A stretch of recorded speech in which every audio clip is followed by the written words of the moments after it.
The truth of the share market channel में आपका स्वागत है। मैं भवनेश अग्रवाल। नमस्कार दोस्तों।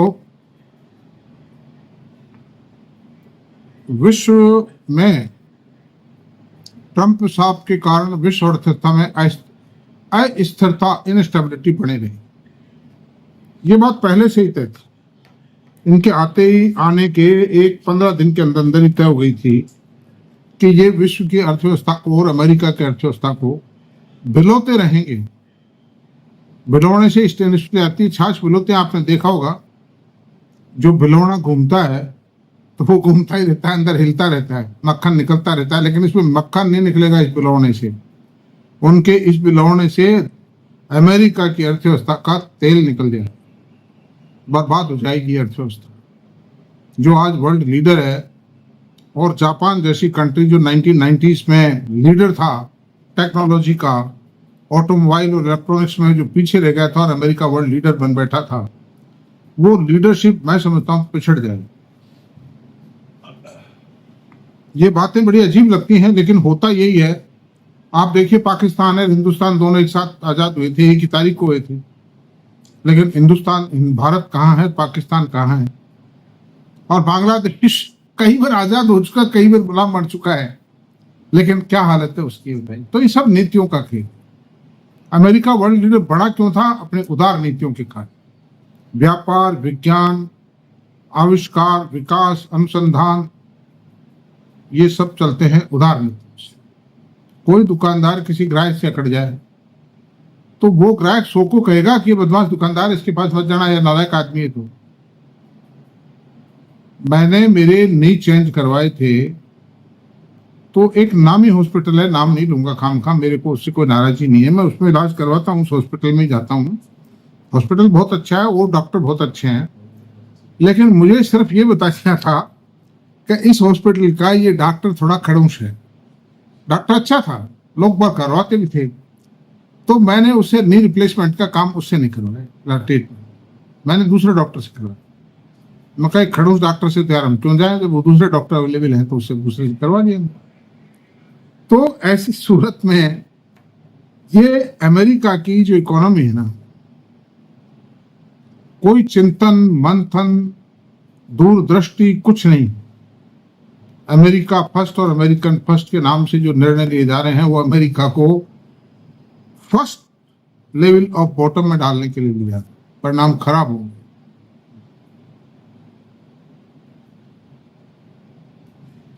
आप देखिए कि बीजेपी की सरकार जब जब आई है, और 1977 में जनता पार्टी की सरकार भी आई, 1984 के बाद राजीव गांधी की भी सरकार आई, नरसिंह राव की सरकार आई। इन सरकारों ने देश में आर्थिक उदारीकरण का शुरू किया, और उस उदारीकरण के कारण देश के आर्थिक विकास की ने गति पकड़ी। नरसिंह राव और अटल बिहारी वाजपेयी ने जो वैश्विक अर्थव्यवस्था का उदारीकरण करके उसको बहुत आगे बढ़ाया, और उसी का परिणाम है जो कुछ है, हम आज उसी बता रहे। पार्टी प्रोटेस्ट वाली कोई बात नहीं है। मैं कांग्रेस के प्रधानमंत्री की बात कर रहा हूँ, बीजेपी के प्रधानमंत्री की बात करता हूँ। मैं उस हर आदमी का सम्मान करता हूं जो देश के विकास के अंदर 4 चांद लगाने का प्रयास करता है। हमारा कोई पार्टी प्रोटेस्ट से लेना देना नहीं है, हम खाली देश के प्रति हैं। और वो जो सरकारें थी पंडित नेहरू की, ठीक है, उनकी परिस्थितियां अलग रही होंगी कुछ उसमें, मैं ये नहीं कहता हूं, लेकिन वो बहुत कंजर्वेटिव डिसीजंस थे। एक तरफ तो कहते थे उत्पादन बढ़ाओ, दूसरी तरफ कहते थे लाइसेंस लो, और लाइसेंस जो लेने आता था उसको देते नहीं थे। वो same was the policy in Indira government, और सेम पॉलिसी थी यूपीए फर्स्ट एंड सेकंड में थी, सेम पॉलिसी। देश पिछड़ गया, 10 साल के अंदर देश का बहुत बड़ा नुकसान हुआ। तो ऐसी सूरत में राजीव गांधी भी बहुत अच्छे आदमी थे, बहुत अच्छे प्रधानमंत्री थे। उन्होंने भी विकास की देश के में एक खुले ओपन माइंडेड आदमी थे वो, और बहुत अच्छा काम किया था उन्होंने भी। हालांकि वीपी सिंह ने दिक्कतें खड़ी की उनके सामने, लेकिन वीपी सिंह ही खत्म हुए। उनको ठीक है, उनकी हत्या असैसिनेशन हो गया था, वो एक अलग बात थी। तो खैर, अब हम चलते हैं कि हमको क्या करना। हमको वो करना जिन शेयरों में सुपर ग्रोथ आ रही, उन शेयरों में जब जब मौका मिले उनको एक्यूमुलेट करना। बजट अगर है, पैसा है, एक्यूमुलेट करते चले जाइए। ये आने वाले कल के स्टार। मैं जब मझगांव खरीदता था और हिंदुस्तान एरोनॉटिक्स खरीदता था तो मुझे लोग कहते थे ये क्या कर रहे हो आप, ये तो सरकारी शेयर है, बेकार है। तो मैं उनसे कहता था पढ़ो लिखो समझो, गहराई में जाने का प्रयास करो भाई। नतीजा ये हुआ जो मैंने किया वो सही किया, मेरा परिणाम सही आया नहीं आया। तो शेयर तेज होने के बाद तो खाली कहानी किससे रह जाते हैं, और तो यार उसने कहा था, और यार मैंने सोचा था। लेकिन दूरदर्शिता के साथ भविष्य, आने वाले भविष्य का सही आकलन करना ही लाभप्रद होता है। लाभ उसी को होगा तो आपने सही आकलन कर लिया तो आपको फायदा होगा, सही आकलन नहीं किया आपको नुकसान होगा। और आकलन करने के लिए अध्ययन, एक बहुत बड़ी स्टडी और एक्सपीरियंस चाहिए। घर बैठे एक्सपीरियंस नहीं आएगा। मेरे वीडियोस को नहीं देखते लोग, मैं आपसे बता रहा हूँ। इतने ज्ञानवर्धक में देता हूँ, इतनी दिल की बातें कहता हूँ, इतने अनुभव की बात कहता हूँ, इतनी स्टडीज है उसको नहीं देखता। खाली नाम तलाश करना चाहते हैं इसको टिप, अरे मैंने बेचने के लिए कहा, खरीदने के लिए कहा, ये तो देख लो कम से कम भाई, हैं ये देख लो कम से कम। तो खैर एनीवे, तो मैं अब आपसे एक ही बात कहूंगा कि मैंने, हालांकि इट इज ए रिपीटेशन, लेकिन मैं बार बार याद दिलाना चाहता हूं आपको, इन शेयरों को मत भूलिए। गाली तो चाहे अडानी को दे लीजिए, गाली देने से मुझे कोई दिक्कत नहीं है। और कभी कभी मैं पहले तो बहुत गालियां देता था अडानी को, मैं कहता था अडानी चोर है। लेकिन जब हिंडनबर्ग का हमला इस पर हुआ और मैंने इसकी थोरोली जांच की, पूरे जोड़ बाकी किए इस ग्रुप के, तो और उस झटके को झेल भी गए बाद, तो मुझे पता पड़ा कि ये फर्जीवाड़ा कुछ भी नहीं, सॉलिड है। कंप्लीट बैलेंस शीट में कितना डेट है, कितना इबिटा है, कितना नेट प्रॉफिट है, कितना टैक्स चुकाता है, कितनी सेल बढ़ रही है, कितना प्रॉफिट बढ़ रहा है, कितनी ग्रोथ बढ़ रही है। ग्रुप एज होल को चेक किया मैंने, टोटल लगा। मैं ऐसे नहीं कहता हूँ जबान जमा कर, जो भी बात कहता हूँ नाप तोल के कहता हूँ, सीना तान के कहता हूँ, क्योंकि मुझे कोई फर्जीवाड़ा करना ही नहीं, मेरे क्या लगने देना ठीक है। मैं तो मेरे पर्पज से स्टडी करता हूं, जो आप लोगों को बता देता हूं। तो ये 5 शेयर आज मैंने सेलेक्ट किया। टाटा पावर किया है सेलेक्ट, अडानी ग्रीन किया है, अडानी एनर्जी है, अडानी पोर्ट है, और वारी एनर्जी। ये जो 5 शेयर हैं दोस्तों, इन 5 शेयरों पर ध्यान दे लीजिए। खरीद की कोई मेरी रिकमेंडेशन, या आप अपने फाइनेंशियल एडवाइजर से बातचीत करें, समझे ना, मेरी कोई जिम्मेदारी ये घटेगा बढ़ेगा, शेयर बाजार है, कुछ भी हो सकता है इसमें। लेकिन मैं आपसे बताता हूं, टाटा पावर 1,20,000 करोड़ के इन्वेस्टमेंट की बात तो इस रिजल्ट्स में कह दी कंपनी ने, और आप ये मान के चलिए वो इन्वेस्टमेंट कम से कम 2.5-3 लाख करोड़ का है, आने वाले 5-6 सालों के अंदर में। 7 साल लग जाएंगे, थोड़ा सा टाइम तो लगता ही है, जितना एस्टिमेटेड टाइम होता है। तो टाटा पावर की जो इक्विटी है, कितनी सी इक्विटी आप बताइए, तो बहुत थोड़ी इक्विटी, छोटी इक्विटी, 1 फेस वैल्यू शेयर है। और आज भी 16,000 मेगावाट की पावर इसकी कंप्लीट हो चुकी है इंस्टॉलेशन, करीब 8,000 मेगावाट का ग्रीन एनर्जी में है, और 8,000 मेगावाट का उसमें थर्मल में, और 4200 मेगावाट के इसके प्रोजेक्ट करीब करीब पूरे होने वाले, उनमें कभी प्रोडक्शन आ सकता है। 4600 मेगावाट की इसकी इंस्टॉल कैपेसिटी है सोलर मैन्युफैक्चरिंग के लिए, सोलर पैनल मैन्युफैक्चरिंग और सोलर पीवी सेल्स, और लगते जाएंगे प्रोजेक्ट। जो कंपनी कंटिन्यू इन्वेस्टमेंट करती है उस कंपनी के शेयर में निश्चित रूप से बढ़ोतरी आके रहती है, उसको कोई रोक नहीं सकता। और पावर सेक्टर के अंदर गवर्नमेंट की पॉलिसी बहुत फेवरेट है, इनको टाइमली पेमेंट मिलेगा, इसी बीच से टाइमली इनके सब काम होंगे, सारी क्लियरेंसेज मिलेंगी। गवर्नमेंट ऑफ इंडिया का बहुत बड़ा फोकस है ग्रीन एनर्जी पर, और पावर की डिमांड भी। तो ऐसी सूरत में टाटा पावर, अभी जो आए रिजल्ट उसमें 18% ग्रोथ आई इसकी ईयर ऑन ईयर। अच्छा, फिर अडानी ग्रीन कम से कम 3 से 4 लाख करोड़ का इन्वेस्टमेंट होना अगले 6-7 साल में। और ये 20,000 शायद 15,000 मेगावाट का ये ग्रीन एनर्जी में इंस्टॉलेशन पूरा कर चुका। तो ग्रीन एनर्जी में इतना बड़ा इंस्टॉलेशन अभी तक किसी भी कंपनी का नहीं है। This is the largest company as on today so for green energy और solar power manufacturing is concern. Solar power में, इसमें विंड में क्या है, कुछ भी नहीं, एक बार लगा दिया आपने, फिर कोई खर्चा नहीं, एक चौकीदार रख दीजिए, दैट्स ऑल। एक कोई छोटा मोटा इंजीनियर तैनात कर दीजिए, एक गाड़ी दे दीजिए उसको, ताकि प्रोजेक्ट में दूर जाना पड़े, कोई त्योहार वार हट जाए कर जाए तो उसको ठीक कर दे। खर्चा कुछ भी नहीं है, 2 रुपए 60 पैसे यूनिट है, केवल ब्याज लगेगा, डेप्रिसिएशन लगेगा। डेप्रिसिएशन खाली प्रोविजन है, कोई खर्चा नहीं है, वो पैसा कंपनी के पास ही रहता है, वो तो टैक्स एडवांटेज है वो तरह। तो इस तरह ये भी, इसमें भी बहुत शानदार है, कैपेबल मैनेजमेंट है, बहुत लंबे प्लान है। गुजरात में एक ही जगह 30,000 मेगावाट का सोलर और विंड का एक हाइब्रिड प्लांट लगा रहे हैं। दुनिया का सबसे बड़ा प्लांट होगा, उन्हें सिंगल लोकेशन। अडानी एनर्जी 2 काम करती है दोस्तों। अभी तक आप इसको ट्रांसमिशन लाइन के नाम से जानते हो, लेकिन ये ट्रांसमिशन लाइन नहीं है, स्मार्ट मीटरिंग का काम भी है।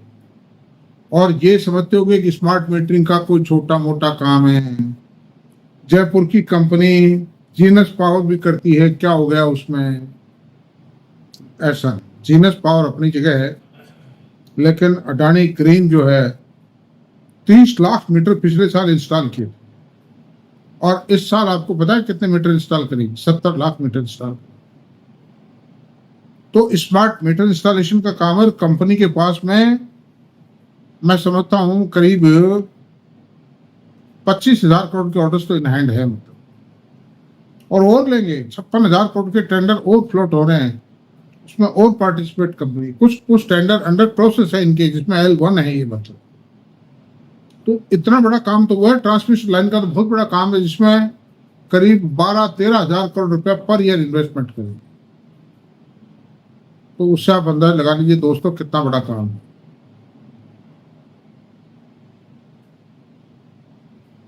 ग्रोथ बहुत ज्यादा है। 18,000, अभी 25,000 किलोमीटर की टोटल लाइन और 25,000 करोड़ रुपए की कंपनी की एसेट है, मतलब। तो इसमें 18,000, 15,000, 12,000 करोड़ रुपए हर साल ये जोड़ेंगे, एडिशन करेंगे बाय वे ऑफ कैपेक्स से। तो बट नेचुरल है कि 60-70% की ग्रोथ हर साल आएगी। तो इसका जो पी रेशियो 100 कर रखा है, कहीं 50 कर रखा है हमारी कई साइडों ने, वो कुछ भी नहीं है। पी एक्चुअली अगर आप देखा जाए तो करंट ईयर का पी ज्यादा से ज्यादा 25, और जो कंपनी 60-70% से ग्रो कर रही है, 87% ग्रोथ दी है इसने इस साल। 60-70% से ग्रो करने वाली कंपनी का पी रेशियो 25 है, तो बट नेचुरली शेयर की अंदर प्राइस बढ़ेगी। तो this is the position. Adani port, 13 port Bharat में है, 4 बाहर है, फॉरेन में है। वियतनाम, श्रीलंका और ये जो जहां वार हो रही है ना, क्या नाम, वहां है। और इस तरह से एक और 4 जगह है, और 13 जो इसके प्रोजेक्ट है, 13 जो पोर्ट है वो भारत में है। भारत का जो भी राज्य समुद्र से लगता है, उस प्रत्येक राज्य में अडानी पोर्ट का 1 या 2 पोर्ट जरूर है। और एसेट वैल्यू कितनी बढ़ गई मालूम आप? मुंद्रा में इनको जमीन नॉमिनल प्राइस पर दी थी गवर्नमेंट ने, और जमीन समुद्र में डूबी थी, जिसको इन्होंने मिट्टी डाल करके ऊंचा किया। 3-4 मीटर की ऊंचाई ली, यानी 12-13 फीट ऊंचा किया उसको। उस पर अब मुंद्रा और उसके और जो जमीन पड़ी थी, उसकी वैल्यू 1 लाख रुपए गज से भी ज्यादा। ऐसी सूरत में द फ्यूचर बहुत, और ये एक तरह से मोनोपोली टाइप बिजनेस है, सर्विस सेक्टर की कंपनी है। 63% मार्जिन है, बताइए आप इस कंपनी, तो बहुत भारी मार्जिन। और अडानी एनर्जी में बताना भूल गया हूं, मैं बताता हूं, पावर ग्रिड के 87% मार्जिन है। एक बार लाइन डाल दी बस, उससे पैसा आता रहेगा। खाली इतना सा है, कोई तार टूट गया तो उसको दोबारा बांध देते हैं, उससे ज्यादा कोई खर्चा नहीं। तो अडानी ग्रीन का आज की तारीख में 33% मार्जिन है। तो जैसे जैसे वो लाइन पुरानी होगी, ब्याज और डेप्रिसिएशन निकलेगा उनका प्रॉफिट बढ़ता चला जाएगा। और अगर 87% मार्जिन बढ़ जाते हैं उनके, हो जाते हैं, पहुंच जाते हैं, आप प्रॉफिट का अंदाज लगा लीजिए क्या हुआ। कोई जरूरत नहीं कैलकुलेशन करने की। अच्छा, दूसरी बात है वारी एनर्जी।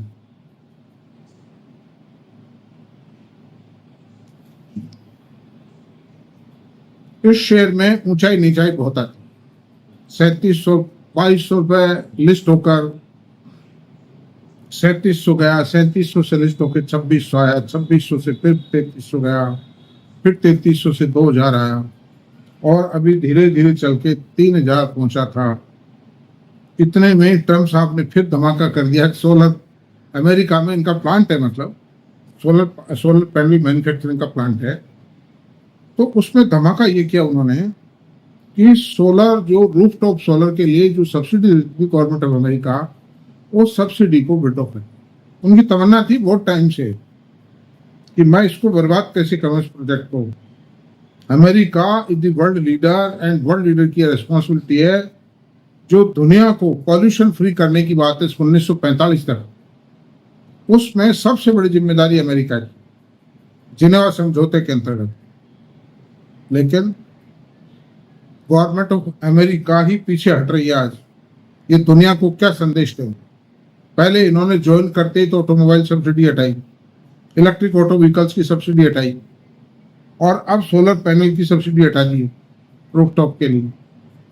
तो ये वो प्रोग्राम तो फेल हो गया, अमेरिका की तरफ से तो फेल हो गया। तो दूसरे देश क्या उदाहरण लेंगे जो ऐसी महाशक्तियां ऐसा करती हैं।